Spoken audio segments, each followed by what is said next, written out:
আবু তালহা রাদিয়াল্লাহু তাআলা আনহু, সুলাইম রাদিয়াল্লাহু তাআলা আনহা ছিলেন সাহাবিয়াদের মধ্যে একজন ইমানদার ছিলেন। আবু তালহা ছিলেন আনসারদের মধ্যে সম্মানিত একজন ব্যক্তি। আবু তালহা সুলাইম রাদিয়াল্লাহু তাআলা আনহাকে বিয়ের প্রস্তাব দিলেন। বিয়ের প্রস্তাব দেওয়ার পরে সুলাইম রাদিয়াল্লাহু তাআলা আনহা বললেন, ও আবু তালহা, আপনি এমন একজন লোক, এমন একজন ব্যক্তি, আপনাকে প্রত্যাখ্যান করা যায় না। আপনি এমন একজন ব্যক্তি, আপনাকে প্রত্যাখ্যান করা যায় না। তবে আপনাকে প্রত্যাখ্যান করতেছি এই কারণে, আপনি একজন অমুসলিম। আবু তালহা তখন ইসলাম গ্রহণ করেন নাই। সুলাইম রাদিয়াল্লাহু তাআলা বললেন, যদি আপনি ইসলাম গ্রহণ করেন, যদি আপনি ইসলাম গ্রহণ করেন, আর ইসলাম গ্রহণের পরে আপনার সাথে বিবাহ আবদ্ধে বসতে পারি এবং ইসলাম গ্রহণ করবেন, ওই ইসলাম গ্রহণটাই হবে আপনার আমার মহরানা। জোরে বলেন সুবহানাল্লাহ। আপনি যদি ইসলাম গ্রহণ করেন আমাকে বিয়ে করার জন্য, তাহলে আপনি যে ইসলাম গ্রহণ করছেন ওই ইসলাম গ্রহণটা হবে আপনার আমার মহারানা। জোরে বলেন সুবহানাল্লাহ। আমাদের এখন মহারানা কেমন? 10 লাখ, 5 লাখ, 20 লাখ যদি না হয় আমরা মহারানা আদায় করি না। তার কারণ কি? আমাদের সর্বপ্রথম নিয়াতি গরমিল। কথা বলেন ঠিক কিনা? আমাদের নিয়াতি গরমিল। ইসলাম গ্রহণ করলেন আবু তালহা রাদিয়াল্লাহু তাআলা আনহু, ইসলাম গ্রহণ করলেন। ইসলাম গ্রহণ করার পরে বিবাহ হলো সুলাইম রাদিয়াল্লাহু তাআলা আনহার সাথে। বিবাহ হওয়ার পরে মহারানা হলো ইসলাম গ্রহণ। এরপরে বিবাহ হওয়ার পরে স্বামী স্ত্রীর মধ্যে দাম্পত্য জীবন চলতেছে, ভালো বাবন্ধনে ছিল, ভালো সুখ শান্তিতে বসবাস করে। কোল জুড়ে আসলো একটি সন্তান। সন্তান আসার পরে ছোট্ট ছেলে অসুস্থ হলো। অসুস্থ হওয়ার পরে কিছুদিন পরে ছোট্ট ছেলে অসুস্থ হয়ে ইন্তেকাল করলেন। সুলাইম আবু তালহা রাদিয়াল্লাহু তাআলা আনহু ঘরে ছিলেন না।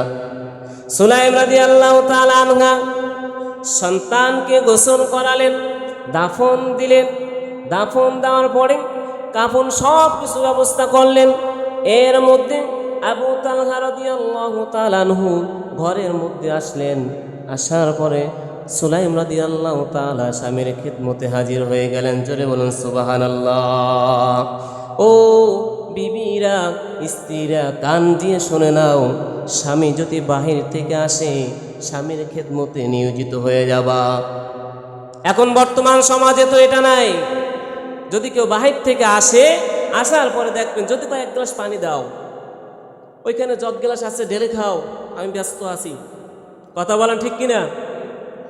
আমি সিরিয়ালে আছি। আরে এত মজা সিরিয়ালে সারা যাইতো না। তুমি ডাইলি খাইতে পারো না? মানে জগ আছে, গ্লাস আছে, ডাইলি খাও না। কথা বলেন ঠিক কিনা? এমন স্ত্রী আছে না নাই?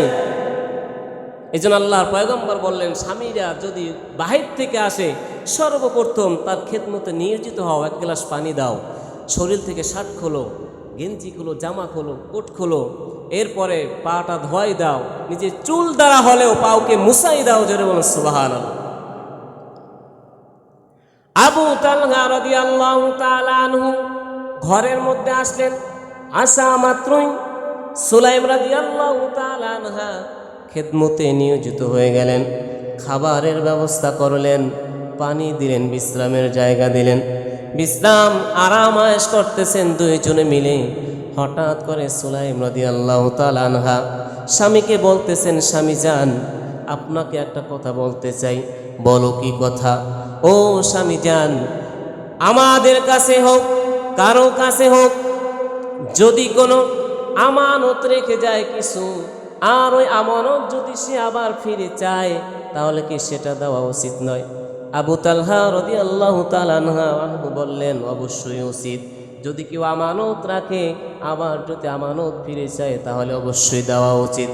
ও স্বামী যান, আল্লাহর পক্ষ থেকে আল্লাহ রাব্বুল আলামিন আমাদের কোল জুড়ে একটা সন্তান দিয়েছিলেন কিছুদিন আগে।